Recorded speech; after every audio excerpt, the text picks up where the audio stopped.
आदाब, नमस्कार। मैं नाजिश रजा और वन टीवी में आपका स्वागत है। चलिए सबसे पहले नजर डालते हैं आज की पॉलिटिकल्स की खबरों पर। चलिए बात करते हैं चुनाव से। स्टार्ट चुनाव राजस्थान के बारे में।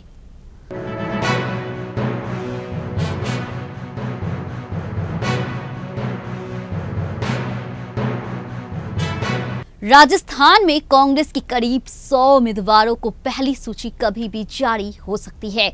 जयपुर से लेकर दिल्ली तक दावेदारों की धरने तेज हो गई है। इसी बीच मुख्यमंत्री अशोक गहलोत के एक बयान ने सियासी गर्मी बढ़ा दी है। जी हां, गहलोत ने ऑपरेशन लोटस का जिक्र करते हुए 101 विधायकों के पक्ष में बयान दिया है। पत्रकारों से बात करते हुए अशोक गहलोत ने 10 करोड़ का राग फिर से छेड़ा है। गहलोत ने कहा कि जब 2020 में राजस्थान में सरकार गिराने की साजिश चल रही थी, तब निर्दलीय विधायकों को 10 से 10 करोड़ रुपए का ऑफर दिया गया था। विधायकों ने उसे लेने से मना कर दिया था। वहीं गहलोत ने यह भी कहा कि अगर वे लेते हैं तो कौन क्या कर लेता है। जिन विधायकों ने पैसा लिए उनसे कौन पूछने जा रहा है। जानकारों का मानना है कि गहलोत ये बयान प्रेशर पॉलिटिक्स का हिस्सा है। गहलोत निर्दलीय और बीएसपी से आए विधायकों को कांग्रेस से टिकट दिलाने की पैरवी से जुटे हैं। वहीं पिछले 2 दिनों में कई निर्दलीय विधायकों ने गहलोत से मुलाकात की। पहले जानिए 10 करोड़ का मामला क्या है। चलिए बताती हूँ विस्तार से। राजस्थान 2018 के चुनाव में कांग्रेस को 100, बीजेपी और 73, बीएसपी को 6 और आरएलडी को 3 और सीपीएम बीटीपी को 2-2 और आरएलडी को 1 सीटों पे जीत मिली थी। वहीं 13 निर्दलीय भी जीतने के कामयाब रहे, जिसमें 11 कांग्रेस थे। और चुनाव के बाद कांग्रेस ने अशोक गहलोत को मुख्यमंत्री की कुर्सी सौंप दी थी। उनके करीबी दावेदार सचिन पायलट को उप मुख्यमंत्री की कुर्सी मिली, लेकिन ये जोड़ी ज्यादा दिनों तक नहीं चली। जून 2020 में सचिन पायलट ने बगावत की बिगुल फूंक दिया। पायलट ने अपने 25 विधायकों के साथ हरियाणा के मानसर चले गए और जिसके बाद सरकार खतरे में आ गई। गहलोत ने सचिन पायलट के मानेसर जाने को बीजेपी का साजिश बताया और पूरा घटना ऑपरेशन लोटस से जोड़ा। वहीं गहलोत ने कहा कि विधायकों को पैसे के बल पे ले जाया गया है। पायलट के प्लस को फिल करने के लिए गहलोत ने बीएसपी, सीपीएम और बीटीपी और निर्दलीय विधायकों को अपने साथ जोड़ा।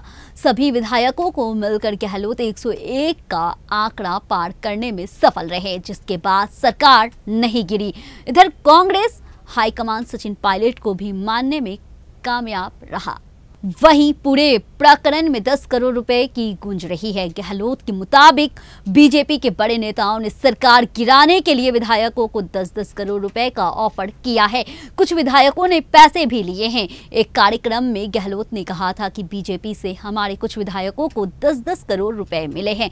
मैंने उन विधायकों से कहा कि उसके पास पैसे वापस कर दें और अगर किसी ने पैसे खर्च कर दिए हैं तो मैं दे दूंगा, ये कांग्रेस हाईकमान से दिलवा दूंगा। वहीं बात आता है दर्जन विधायकों की टिकट पे संकट। चलिए इसके बारे में जानते हैं। कांग्रेस सूत्रों के मुताबिक करीब 2 दर्जन विधायकों की टिकट पे खतरा बरकरार है। इनमें से 4 दिग्गज मंत्री भी हैं और वहीं कांग्रेस हाईकमान के कर्नाटक चुनाव में अहम भूमिका निभाने वाली एक कंपनी से 200 सीटों का सर्वे कराया गया है। वहीं कंपनी ने हर सीट पे 3 नामों का पैनल कांग्रेस हाईकमान को सौंपा है। इस सर्वे में सबसे मजबूत दावेदार के नाम हारा तो सबसे कमजोर दावेदार के नाम लाल अक्षरों में लिखा गया है। वहीं क्षेत्रीय समीकरण भी जिक्र सर्वे में किया गया है। चलिए जानते हैं। सबसे ज्यादा संकट निर्दलीय और बीएसपी से आए विधायकों पर है। अशोक गहलोत निर्दलीय विधायकों के टिकट काटे जाने के खिलाफ है। वहीं अशोक गहलोत का तर्क है कि इन सब ने सरकार बचाई है, ऐसे में अगर उनका टिकट कटता है तो गलत मैसेज जाएगा।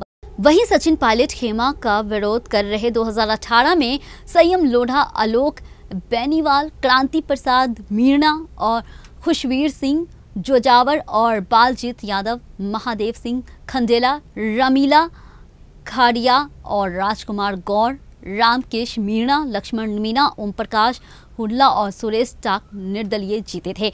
वहीं सुरेश टाक और ओम प्रकाश हुडला बीजेपी से बागी होकर चुनाव जीते थे। बाकी के 11 कांग्रेस के बागी थे। कांग्रेस के 11 बागी विधायक उन सीटों से जीतकर आए थे जहां पार्टी ने सचिन पायलट के करीबियों को टिकट दिया था। पायलट खेमा का आरोप है कि ये सभी अशोक गहलोत के कहने पर चुनाव मैदान में उतरे थे। वहीं पायलट इस बार में भी अपने समर्थकों के लिए टिकट की दावेदारी कर रहे हैं। पायलट गुट शाहपुरा, श्री गंगानगर और बहरोड किसी भी स्थिति में छोड़ने को तैयार नहीं है। शाहपुरा और बहरोड में कांग्रेस उम्मीदवार सिर्फ 3000 वोट से चुनाव हारे थे। वहीं कांग्रेस के भीतर ओम प्रकाश हुजला का भी विरोध हो रहा है। हुजला के खिलाफ दावेदारों ने दिल्ली में डेरा भी डाल रखा है।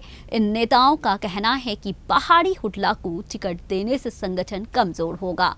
अब बात आता है डामी कैंडिडेट की चाहत भरी सियासी। चलिए जानते हैं। गलियारों में इस बात की चर्चा है कि अधिकांश विधायक फिर से निर्दलीय लड़ना चाहते हैं। इन विधायकों की मांग है कि उनके सामने कांग्रेस के उम्मीदवार चुनाव लड़े, लेकिन डामी के तौर पर निर्दलीय विधायक बालजीत यादव ने तो खुद पार्टी भी बना ली है।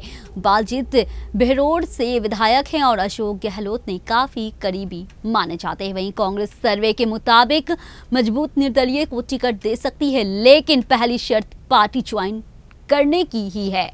वहीं कुछ निर्दलीय उम्मीदवार अपने बेटे के लिए ही टिकट मांग रहे हैं। इनमें महादेव खांडेला का नाम प्रमुख है और खांडेला अपने प्रधान बेटे के लिए टिकट मांग रहे हैं। वहीं सचिन पायलट कैंप के सुभाष मील इसका विरोध कर रहे हैं।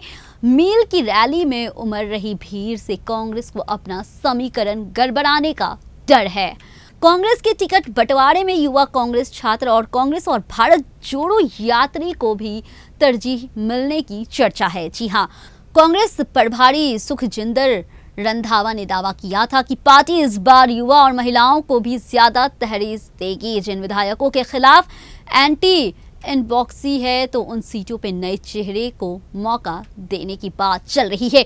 इतना ही नहीं, कई बड़े दिग्गज अपने अपने बेटे को टिकट दिलाने की भी जुगाड़ लगा रहे हैं। वहीं मंत्री गोविंद राम मेघालय ने तो अपने परिवार के लोगों के लिए सार्वजनिक तौर पे टिकट की मांग कर चुके हैं। मंत्री जाहिदा खान भी अपनी बेटी के लिए टिकट की मांग कर चुकी है। वहीं टिकट बंटवारे के लिए राजस्थान में कांग्रेस ने किया है प्रयोग। कांग्रेस ने पहली बार राजस्थान में टिकट बंटवारे के लिए नया प्रयोग किया है। पार्टी ने सभी दावेदारों से ब्लॉक स्तर पे आवेदन करने के लिए कहा था। इसके बाद जिला स्तर के नेताओं ने नामों की स्क्रूटी की। जिला संगठन के संभावित दावेदारों की सूची प्रदेश कांग्रेस कमेटी को भेजी थी। जिला स्तर में नामों की स्क्रूटनी में राष्ट्रीय संगठन से भेजे गए नेता भी शामिल थे। पहले टिकट की घोषणा सितंबर में करने की बात की गई थी, लेकिन पैनल नहीं तय होने की वजह से नाम टलते गए। वहीं कांग्रेस में कैसे बांटा जाता है विधायक को टिकट, चलिए जानते हैं इसके बारे में। कांग्रेस में टिकट तय करने की 3 मुख्य प्रक्रिया है। इसके तहत सबसे पहले प्रदेश संगठन जिला स्तर पर इनपुट लेकर नामों का एक पैनल तैयार करती है। इसके बाद कांग्रेस हाईकमान स्क्रीनिंग कमेटी का गठन करती है। स्क्रीनिंग कमेटी में सभी दावेदारों की एक सूची तैयार करती है। इसके बाद एक एक सीट पे बड़े नेताओं के साथ चर्चा किया जाता है। जिन नामों पे ज्यादा विवाद नहीं रहता है उसे सिग्नल पैनल के साथ आगे बढ़ा दिया जाता है। और वहीं इसके बाद कांग्रेस चुनाव की समिति की बैठक होती है। ये टिकट बंटवारे के लिए सबसे अधिकृत इकाई है। वहीं कांग्रेस चुनाव समिति की मुहर लगने के बाद उम्मीदवारों के नाम के ऐलान पार्टी के आधिकारिक हैंडल से किया जाता है। वहीं सर्वे में शामिल 53% लोग ने सी वोटर को बताया है कि राजस्थान में सचिन पायलट और अशोक गहलोत के झगड़े की वजह से चुनाव में कांग्रेस को नुकसान हो सकता है। वोट प्रतिशत में भी इस बार काफी फैसला है।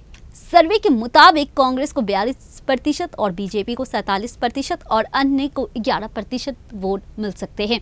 वहीं राहुल गांधी भी राजस्थान में करीब मुकाबले की बात कह चुके हैं। माना जा रहा है कि टिकट बंटवारे में हो रही देरी की मुख्य वजह यही है। वहीं कांग्रेस उम्मीदवारों के सहारे करीब मुकाबले वाली सीट पर बढ़त लेने में रणनीति पर काम कर रही है। वहीं कांग्रेस भी बीजेपी की तरह राष्ट्रीय नेता को चुनाव में उतारने की तैयारी में है। अब चुनाव आयोग के मुताबिक राजस्थान की सभी 200 विधानसभा सीट पर 25 नवंबर को मतदान होगा और मतगणना 3 दिसंबर को होगी।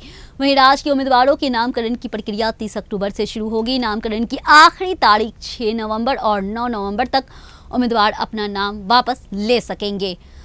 आज के पॉलिटिकल खबरों में इतना ही। मुझे दीजिए इजाजत, फिर मिलेंगे नए पॉलिटिकल खबर के साथ सिर्फ वन टीवी पे।